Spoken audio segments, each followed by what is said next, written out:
రాష్ట్రంలో మహిళలపై జరుగుతున్న అఘాయిత్యాలకు నిరసనగా పెద్దపల్లి జిల్లా ఓదెల మండల కేంద్రంలో రేవంత్ రెడ్డి దిష్టిబొమ్మను దగ్ధం చేశారు. ఈ నిరసన కార్యక్రమంలో బీఆర్ఎస్ నేత దాసరి ఉష, బీఆర్ఎస్ శ్రేణులు పాల్గొన్నారు.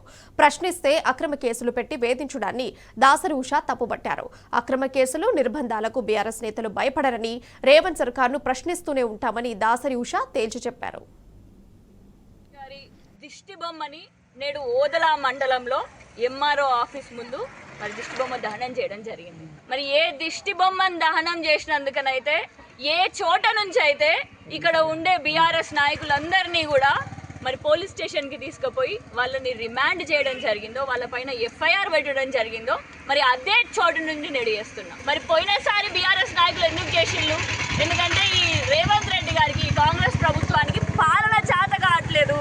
అక్రమంగా, అన్యాయంగా కేసులు నమోదు చేస్తున్నారు.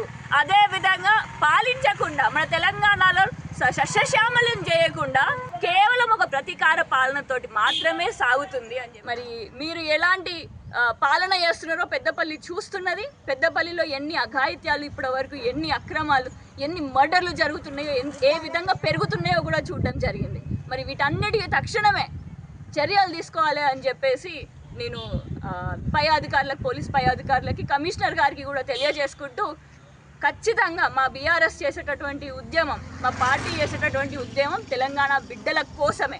మరి తెలంగాణ బిడ్డల కోసం జైళ్ళకి కాదు, మా ప్రాణాలని సైతం పణంగా పెట్టి మేము పోరాటం చేస్తామని చెప్పేసి ప్రతి ఒక్కరికి కూడా తెలియజేసుకుంటూ అందరికీ జై తెలంగాణ, జై తెలంగాణ.